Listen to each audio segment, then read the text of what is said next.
Es un honor para nosotros, al igual que con el doctor Melchor, es un honor para nosotros presentar a la licenciada Carla Prudencio, aparte de ser una amiga de nuestra comunidad de simulación. Les voy a presentar un poquito de su reseña curricular. Tiene máster en educación profesional, diplomada en simulación, enfermera especialista en pediatría, actual presidenta y exsecretaria de la Sociedad Argentina de Simulación y Seguridad del Paciente, SACIM. Ha sido secretaria general de la Comisión Directiva y miembro de diversos comités en la Federación Latinoamericana de Simulación Clínica, FLACIT. Es secretaria de la División Latinoamericana de la Fundación TOR, de Briefing Clínico de Reino Unido. En el Hospital Graham desempeña los cargos de coordinadora de educación continua, intra y extrahospitalaria de enfermería, de docencia e investigación, responsable de simulación de enfermería en el Centro de Simulación del Hospital Graham, CECIM, y directora asociada del Programa de Emergencias y Reanimación Cardiopulmonar del Hospital de Pediatría Juan P. Garrahan. Es docente de diversos programas de grado, posgrado y formación continua a nivel nacional e internacional. Ha completado su formación en simulación con cursos de instructores por 4 escuelas internacionales: Harvard, Partecillas, EUSIM, Boston Children's Hospital y Pensilvania. Realiza trabajos de consultoría educativa para entidades públicas y privadas. Ha dictado numerosas conferencias y este día la tenemos con nosotros. Para mí es un honor tener aquí a nuestra querida amiga Carla Prudencio.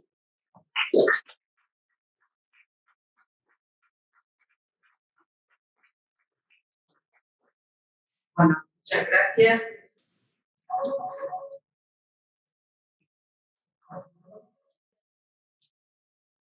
Bueno, wow, uno escucha todo eso y dice cómo nos dio la vida, ¿no?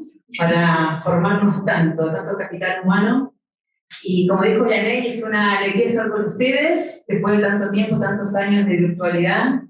Yo no vengo a México desde el Congreso de Classic Cancún, por lo cual es una alegría ver amigos. Estamos iguales, los veo todos iguales. Hay alguna que otra carita, pero estamos todos. Hemos bajado de peso después de la pandemia también. Así que bueno, quiero compartir con ustedes un tema que para mí fue la pregunta del año 2005, más o menos, que conocí la simulación, pero dije, ¿cómo me formo en simulación? ¿Qué hago primero?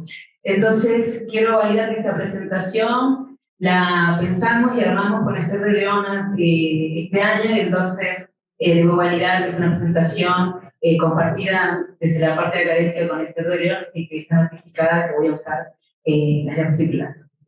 Bien, entonces, esa foto la queremos todos, ¿no? Hablamos de centros de simulación, hablamos de espacios de simulación. Yo voy a decir más espacios de simulación, es una palabra que en la Sociedad Argentina de Simulación hemos incorporado. Porque el centro implica, sí, tener todas las zonas de simulación o los niveles, y en Argentina está creciendo, pero si existe personas formadas y existen programas de simulación, también implica formarse, ¿sí? Así que amplio y valido que voy a decir espacios en los centros de simulación. La presentación. Gracias. A ver, y podemos avanzar. Ahí está. ¿Qué queremos con esta presentación? Sobre todo, compartir experiencias. Sí, compartir experiencias, tanto las de Esther como la mía, en el ámbito académico de la simulación clínica. Sí, comentarles que existe actualmente varios programas para formar en simulación clínica. Bueno, no importa. ¿Sí? Sobre todo debatir, ¿sí? No siempre vamos a estar de acuerdo, tenemos diferentes posturas, ¿sí? Tanto en Estados Unidos, América Latina y la europea. Y primero tengo que empezar a decir que la simulación, en un congreso de simulación, la definición es muy amplia. Los propósitos y los alcances son muy amplios de la simulación clínica. La simulación clínica no es tecnología ni es un maniquí, no, ¿sí? Por lo cual los alcances que tenemos hoy de la simulación clínica, ahora sí, la sigue, vamos a buscarle ahí. ¿sí? En el ámbito de la educación, de la investigación, de la evaluación, y ni hablar también en los procesos hospitalarios. Mi experiencia también está basada en un hospital de especialidad pediátrica de la Argentina, que tiene un espacio de simulación y varios programas según las especialidades y los destinatarios. Pero yo creo que esta foto, si la poníamos hace varios años, no la entendíamos, ¿no? Nos centrábamos solo en pensando en cursos de habilidades clínicas, de factores humanos, pero también la simulación tiene un mayor alcance, ¿sí? En el Hospital Garrahan también, cuando uno piensa en algún servicio nuevo, tiene que pensar también en la simulación, ¿no? En simular los espacios, tan simple como el ancho de la puerta para que entre el equipo. Bueno, y eso, cuando no lo podemos probar y solamente lo vemos en un papel, se nos complica cuando ya se empieza el diseño o ya están las estructuras. Entonces, esta es una foto que el doctor Quintillá publicó también en las redes, donde él también se ha formado en el programa de Peter Weinstock, donde uno de los aspectos que habla es que la simulación puede aplicarse a los hospitales pensando en la creación de servicios, ¿no? Pensando en las dimensiones y los espacios. Creo que esto también es importante que lo podamos validar. A ver si me responde. Ahí está. Bueno, vamos a buscar la vuelta al puntero. Y esta foto también quería compartir con ustedes porque también la simulación clínica, como les dije, no está ligada a la alta tecnología, ¿sí? Y esto quiero que lo conversemos y lo entendamos para que luego hablemos de por qué tenemos que formarnos y en qué área tenemos que formarnos como educadores, gestores, investigadores, actores o técnicos, ¿no? Hay que entender el alcance de habilidades simples, habilidades complejas, ¿sí? Nuestro rol educador y cómo, por supuesto, tiene que estar la educación enlazada, para, como acaba de decir el expositor, en todos los métodos de evaluación, ¿sí? Entonces, entendiendo el alcance de los propósitos y la actividad simulación, sí, tenemos que también tener ciertos conceptos. Yo le estoy apuntando mal. Ahí. A ver. Y entender quiénes son nuestros participantes, ¿no? Cuando uno dice, ¿qué curso primero hago? ¿Qué formación hago? ¿Una diplomatura, una especialidad, un máster, un doctorado en simulación? También tenemos que pensar quiénes son nuestros participantes, ¿no? ¿A quiénes vamos a dirigir esta simulación clínica? ¿Es pregrado, es grado, es posgrado, es educación continua? Tengo un lugar que es para expertos, especialidades. Entonces creo que eso también tenemos que pensar muy bien, ¿no? ¿Quiénes son nuestros participantes? ¿Quién es nuestra población? Cuando uno va a generar un espacio de simulación, tiene que tener claro eso como primer punto, la población, el destinatario. Es como un trabajo de investigación. ¿A quién está destinado? Bueno, acá también pensemos muy bien si quiénes van a ser partícipes en esta a ver, vamos a ocultar, ¿sí? Que tengo, ahí está. ¿Vos avanzas muy rápido o muy lento? A ver.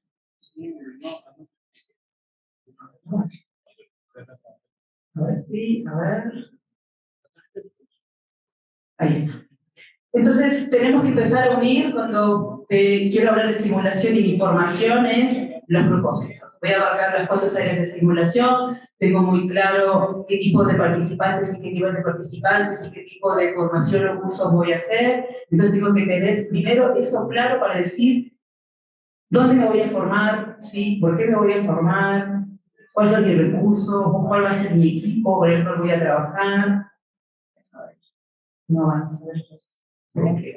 Tengo un problema con el puntero. ¿Y qué roles entonces voy a tener en este espacio de simulación?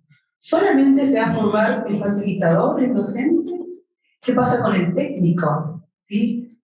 ¿A qué se dedica toda el área de operaciones en el espacio de simulación? ¿Qué pasa con el rol de investigador en simulación clínica? ¿Qué pasa con el rol del gestor en la simulación clínica? ¿Qué pasa con el rol de aquellos que dirigen o están en el área de paciente estandarizado?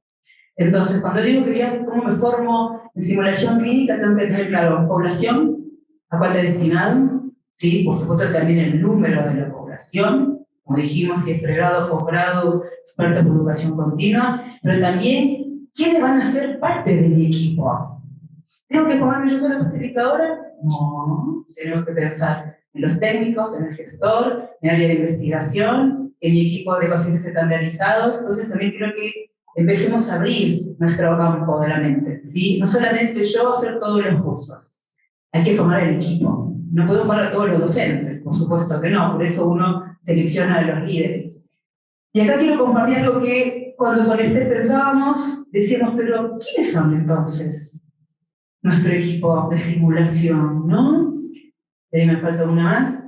Entonces tiene que quedar claro, por supuesto, que están los educadores, nosotros. Pero también está el coordinador académico del centro de simulación. Pero también está el gestor, ¿sí? Está el gestor, ¿no? O el gerente general, ¿sí? Desde nuestro espacio de simulación, ¿sí? También está la parte administrativa del centro de simulación, ¿sí? Y todo el área de paciente estandarizado. Todas esas personas hoy son los que componen el espacio de simulación y todo el área organizativa. Todas estas personas que acompañan justamente a que se realice con éxito el programa de simulación. Entonces, cuando decimos cómo nos formamos, dónde nos formamos, tenemos que pensar en forma más amplia quiénes son parte de nuestro equipo, ¿sí? Por ejemplo, hago una pregunta. Los que tienen acá espacios de simulación, ¿tienen todos esos roles que yo mostré? Algunos veo que dicen que sí, otros dicen que no. Los hago yo.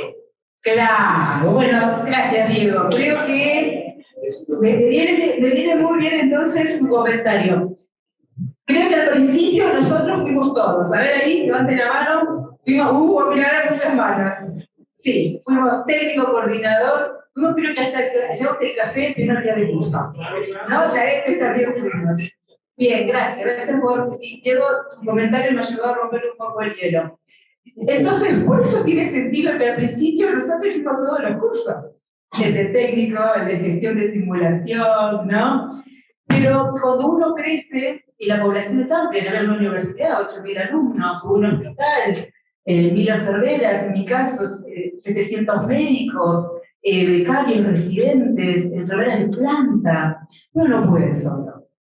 Lo hicimos sí, con mucho desgaste y seguramente las cosas no nos fueron muy bien. Entonces, para decir cómo nos formamos, entonces validemos que tenemos, si queremos hacer una experiencia basada en simulación de calidad, y necesitamos plantearnos de que un equipo, ¿sí? En un espacio de simulación tiene que tener educadores, facilitadores, docentes, tiene que tener técnicos, esto es un mundo porque en algunos países está creado el perfil de técnicos, ¿sí? Cuáles son sus dominios, sus acciones, y hay países que todavía no, el mismo facilitador hace de técnico, o hay países que ya tienen distribuido el técnico y auxiliar de técnico en simulación, debido a la cantidad de cursos internos, ¿no? Y todo lo que implica limpieza, acomodar, el servicio de los equipos, el arreglo, ¿sí? De los equipos. Yo creo que también al principio era casi técnica, arreglaba cosas, pero hoy ya, cuando un espacio es grande y tiene muchísimos alumnos o participantes, esto ya no podemos, y la simulación puede bajar ahí su calidad. Entonces, cuando uno dice dónde me formo, piensen en todo esto. ¿Qué curso tiene que hacer el docente? ¿Qué curso tiene que hacer el técnico? ¿Qué curso tiene que hacer los participantes simuladas? ¿Hay alguien que va a investigar todo lo que hacemos? Acaba de decir ahí el doctor. Tenemos que investigar en simulación. Gracias a Dios en América Latina hay una producción, la CIP, yo tiene la revista, y estimula a que se escriba, pero creo que es una tarea pendiente que los espacios que tienen simulación tengan alguien que se dedique a generar la materia de investigación en su espacio, ¿sí? Ni hablar de un coordinador académico, alguien tiene que manejar la batuta, ¿sí? No, el que coordina no sirve para todos los cursos, es un problema también, ¿sí? Aunque a veces se comparte, por supuesto tiene mucha experiencia, pero ya tiene como coordinador más asesorar a todos los educadores o facilitadores, ¿sí? El administrativo es clave, porque alguien tiene que llevar la estadística de nuestro centro, los números, horas de simulación, qué docentes, qué asignatura tiene, qué tipo de simulación hace, cómo están las horas de ese equipo. Entonces, el técnico y el administrativo son dos áreas también importantísimas, ¿sí? Entonces, si yo quiero responder cómo nos formamos, ¿sí? Tengo que también saber que el equipo es mucho más amplio, y que yo seguramente al principio hacía todos los cursos, pero ahora, hoy en la actualidad, mi centro también el espacio es enorme, por lo cual ya hay más funciones. De hecho, hay como 3 técnicos ahora, ¿sí?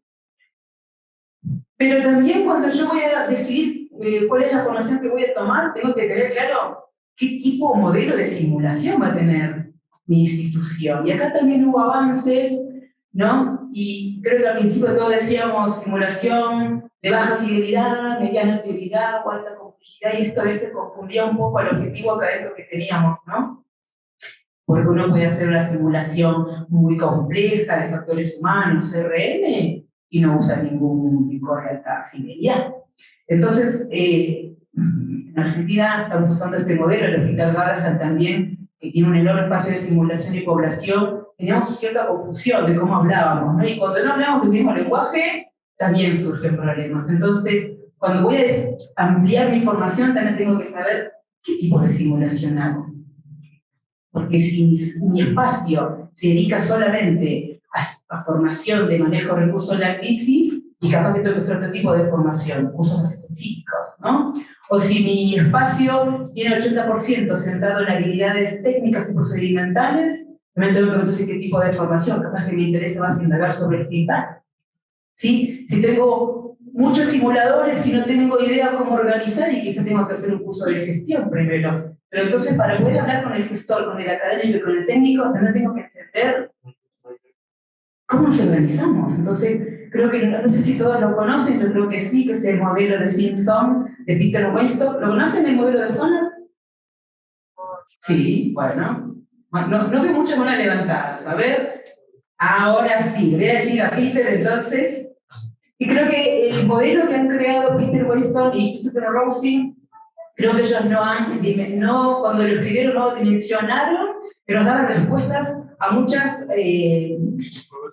problemas que teníamos cuando hablábamos de simulación. Es verdad que ellos lo crearon en un lugar que es un hospital, el Hospital de Boston Children, ¿sí? Que no es una universidad, pero es un hospital escuela, donde nos dijo, lo tomamos, que puede pensar en 5 zonas de simulación, ¿sí? Y esto es bueno que usted pueda unificar, porque cuando usted pregunta, ¿cuál es el porcentaje de este tipo de simulación que usa su centro? Y puede decir, mira, hablando por zonas, tengo un 40% en zona 1, tengo un 60% en zona 2, y estoy recién avanzando en la zona 3 en un 15%. Entonces, esto me ayuda a entender.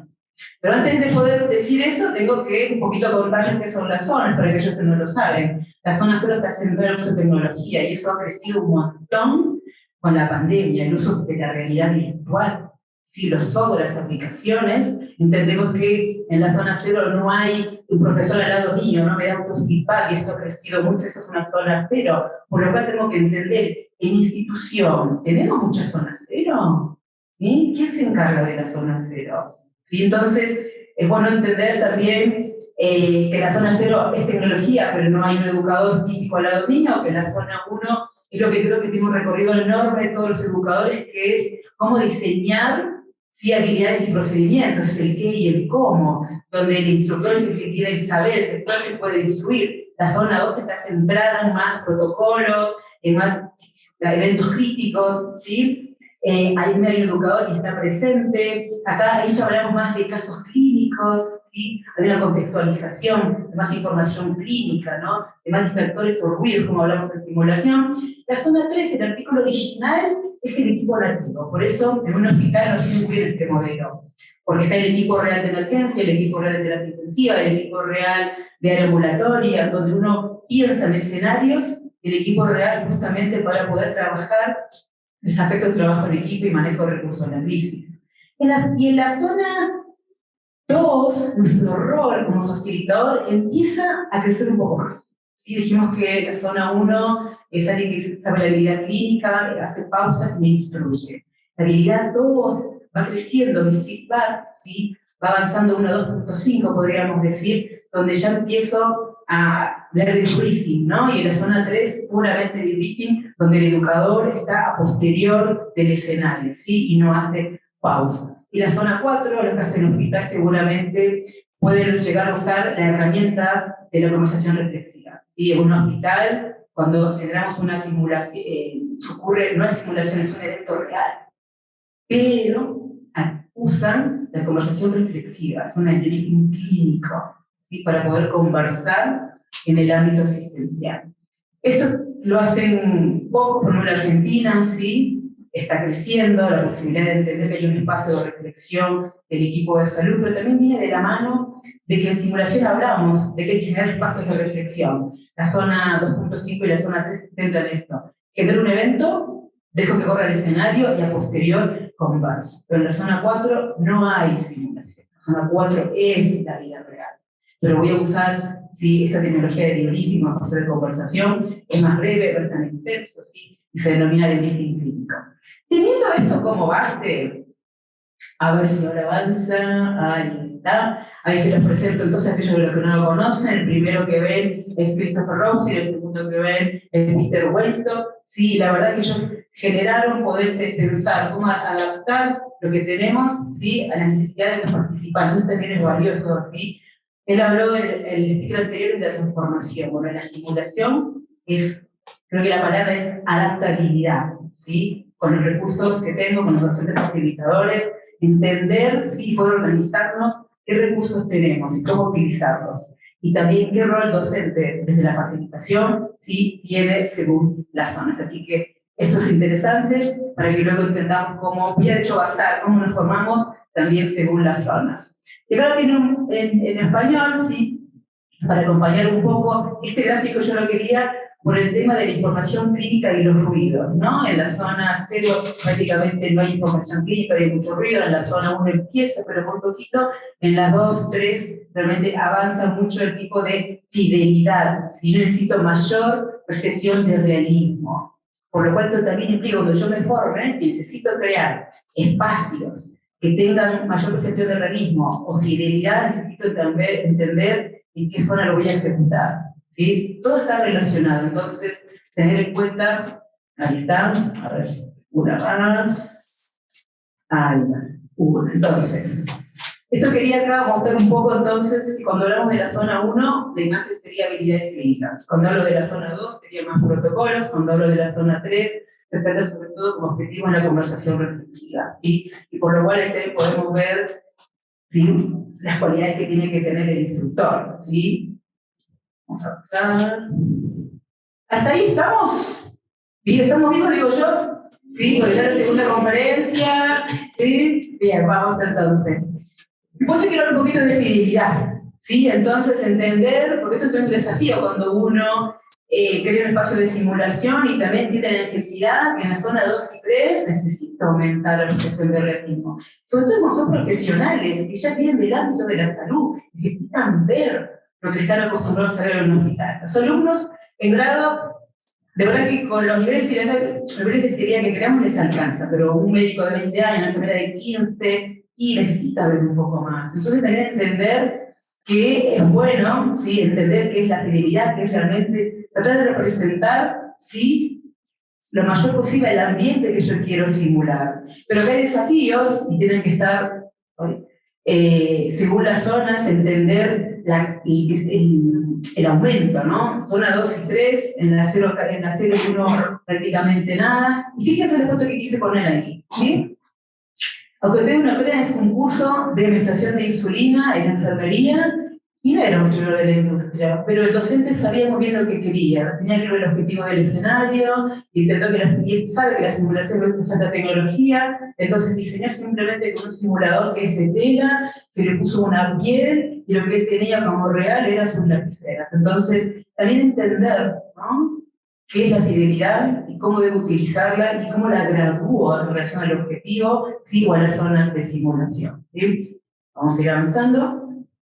No he tomado el tiempo, así que le pido a Vianey que me vaya ayudando con el tiempo. Y este artículo de Jenny Rudolph se lo recomiendo a aquellos que no están muy involucrados en el ámbito. Sí, toda esta introducción es para entender lo que sigue después, ¿no? Es también pensar qué debo formarme, qué información tengo que saber en la simulación clínica. ¿Sí? Así que ojo también con los niveles de fidelidad, la física, la conceptual, la emocional. Esto es importante tenerlo presente, justamente también, porque si necesito hacer, por ejemplo, escenarios de trauma, porque mi espacio de simulación es de especialidad y seguramente tengo que hacer usos específicos en relación al moulage, ¿sí?, efectos especiales, 3D, bien. No puedo conseguir la velocidad de lo que toco con lo que aparece. A ver, vamos. A ver si... Está repitiendo, a ver. Vamos. Bien.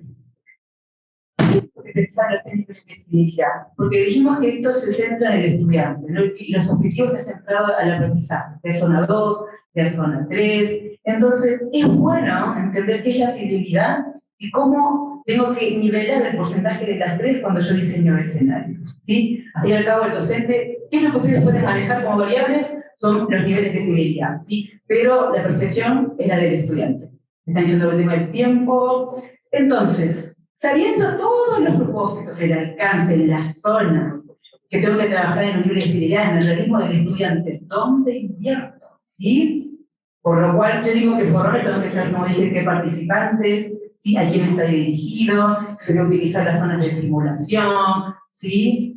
Vamos a ir avanzando, a ver si puedo, no me llego a enganchar.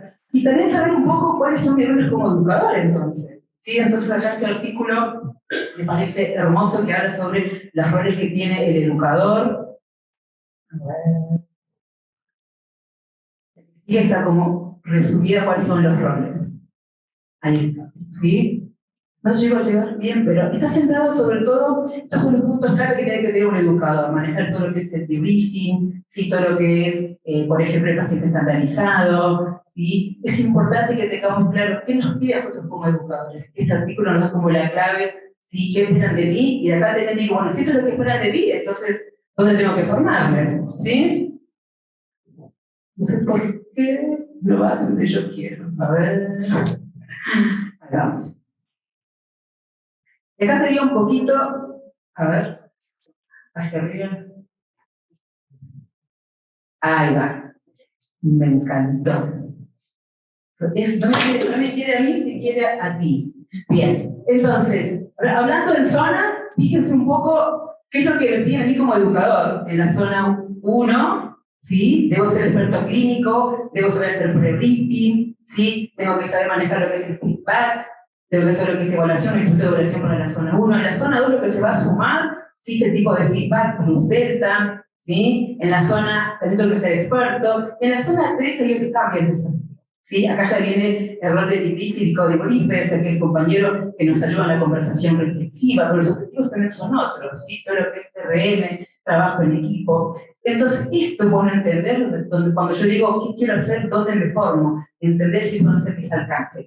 Quiero compartirles que el SSH, sí, creo que también acá está como invitado Edgar Herrera, sí, que está en la foto. La SSH tiene, sí, certificación. ¿Sí? Para educadores, básico y avanzado, para técnicos, básico y avanzado. El educador, como dijo al principio, y hace todo un poco, ¿sí? Viendo claro, interno en nuestro rol, también podemos invitar a ciertos cursos, por supuesto al gestor y a los técnicos, pero cuando nuestro espacio va creciendo, es importante, ¿sí? Que ampliar el equipo, y esto es un modelo, uno puede entrar a la página del SSH, puede ver cuáles son los requisitos, ¿sí? Para formación. A ver si antes de terminar puedo dominar el aparatito.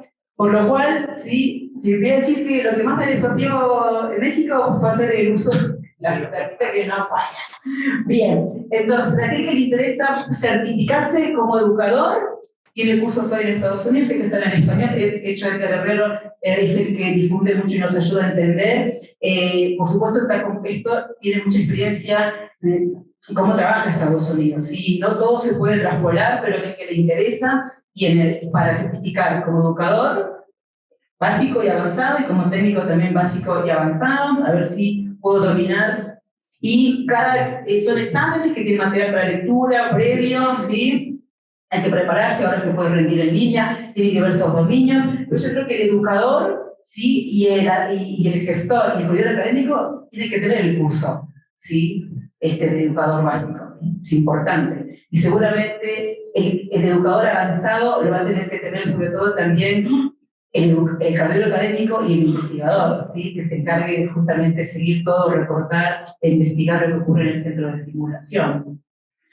No voy a ampliar mucho esto, pero creo que es importante que algo que ya está validado y se está realizando, que está muy cerca, así que tienen la posibilidad seguramente de poder ampliar esta información, y aquellos que quieren certificar lo pueden hacer. ¿Dónde invierto? ¿Esto es dinero? Sí. En el camino de los años uno encuentra cursos, diplomaturas, especialidades, ahora hay máster y doctorado, pero también es importante entender qué población tengo, la dimensión de mi centro, ¿sí? Voy a tener un equipo formado como lo mostré al inicio. Entonces eso es una enorme decisión para luego invertir, ¿sí? Voy a hacer cursos, voy a hacer diplomados, ¿sí? Entonces, ¿qué hay en América Latina y el mundo? Hoy, cursos, creo que desde que yo tengo noción está el curso de instructores básicos, el curso avanzado, ¿sí? Hoy en el mundo hay diplomados, ¿sí? En Chile hay como 8 o 9 diplomados, en Argentina hay 3, cada país ha generado su diplomatura, acá también en México hay diplomados. Creo que es un buen camino arrancar con cursos y diplomados, y a medida que crecemos y nuestro espacio se amplía en cantidad de participantes y los tipos de zonas, hay que pensar, por supuesto, no me parece mal en los fellowship, que nos genera realmente la posibilidad de tener mucha práctica de todos los días, en entidades que tienen mucha experiencia, ¿sí? Los doctorados, por supuesto, centramos en la investigación, cursos monográficos pueden ser cursos de duración muy específicos, y los congresos como tal, que nos comunican, nos amplían nuestras redes, ¿sí? Entonces creo que tener claro también qué nos aporta cada curso, ¿no? El curso de introducción es muy básico, son pocas horas y más sobre todo para conceptos y vocabulario, si lo tienen que hacer creo que todos desde el administrativo en un espacio de simulación, ¿sí? El de instructores hay que pensar, si el básico, si el avanzado, cuántas horas son, ¿sí? Acá tiene mucho valor todo lo que viene a ser el briefing, esta orientación que yo hago a los participantes, y ya empezamos a hablar más de la retroalimentación, ¿sí? Luego los cursos de instructores, mayormente cada país que tiene un camino de simulación tiene sus actividades nacionales. De hecho, en Argentina hay los hospitales que generan los cursos, pero también tienen las universidades. Hay la UB, en España hay muchísimos cursos también, cada entidad genera, es importante también, hay ciertos cursos que tienen mucha historia, ¿no? Como son el de Harvard, Central Medical Simulation, los de Peter, el UCIM, sí, el Boston Children. Hay como escuelas que me parece bien, a gente que va a hacer corredor académico, está bueno que haga este recorrido, que vaya a todos los cursos que pueda, no tiene que ver los números, la inversión, el apoyo institucional, ¿sí? Arrancar con el primer curso avanzado, si usted está iniciando ahí, por eso le diría ahí, espera un poquito, pero ir al curso introductorio, el curso básico, y luego realmente genera un curso más de especialidad. A ver si lo logro, porque se me pone la pantalla negra.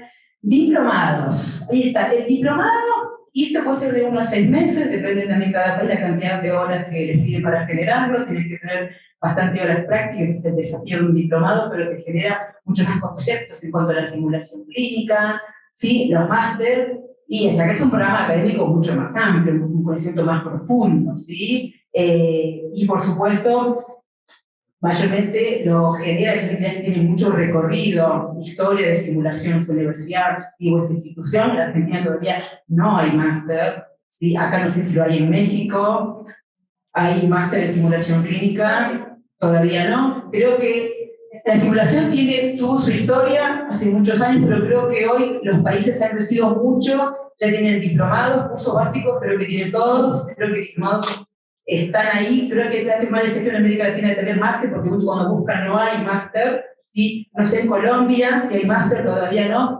Creo que como todo, la simulación creció, hay varios cursos, hay diplomados, está el desafío de los países que nos unamos y pensamos cómo hacer un máster, ¿no? Con diferentes... Hoy la virtualidad nos ayuda a armar algo virtual y que los presenciales sean diferentes países donde estamos. Creo que eso también es un enorme desafío de trabajar en red de los países que tienen cierta historia. Los fellowship, en mi época no había fellowship. Hubiese encantado a mí hacer un fellowship, porque es ir a compartir muchas horas en ese lugar, ¿sí? Con el educador, con el académico, la zona 1, 2, 3, son horas y horas de práctica. Creo que un fellowship, creo que sí, Colombia sí tiene un fellowship, ¿no? Sí, México también, Estados Unidos por supuesto, España también, en Argentina todavía no tenemos un fellowship, sí, por eso creo que todavía nos falta ampliar, sí, entender cuál es nuestra situación país, cuál es la demanda. Hay mucha demanda de formación de simulación clínica, ¿sí? Ni hablar, a ver si ahora, del doctorado. El doctorado está en Barcelona y en la Universidad de Manresa, son los que conozco, ¿sí? Que ya está centrado más en la investigación, ¿sí? Acá seguramente está pensado en este rol de la investigación en simulación clínica o el coordinador académico, ya es mucha más profundidad y lo que implica acá es la investigación pura. Y si tenemos una recomendación para seguir mejorando como educadores, tengan en cuenta población, zonas, ¿sí? ¿Cuánto puede invertir?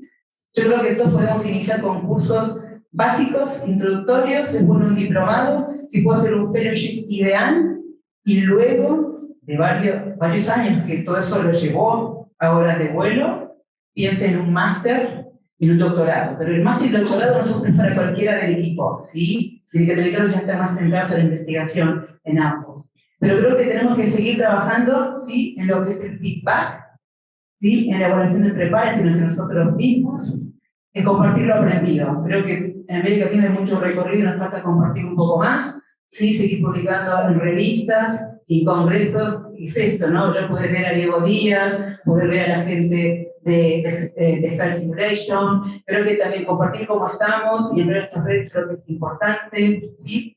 Pero algo que nos ayuda a crecer cuando hacemos simulación clínica es darnos este feedback entre pares, ¿no? ¿Qué es lo que funciona de mi simulación y qué es lo que no? Creo que eso, como dice Erickson, la práctica deliberada, que me digan cómo lo estoy haciendo, es importante. Creo que estoy en tiempo, ¿sí? Espero haber podido compartir toda información. También tengo que evaluar dónde estoy, la inversión que tengo, ¿sí? Y a largo plazo, ¿sí? Si mi institución va a ampliar las zonas, cuántos educadores tengo, y ahí uno toma la mejor decisión, entre cursos, máster, fellowship o un doctorado en particular, ¿sí? Muchas gracias.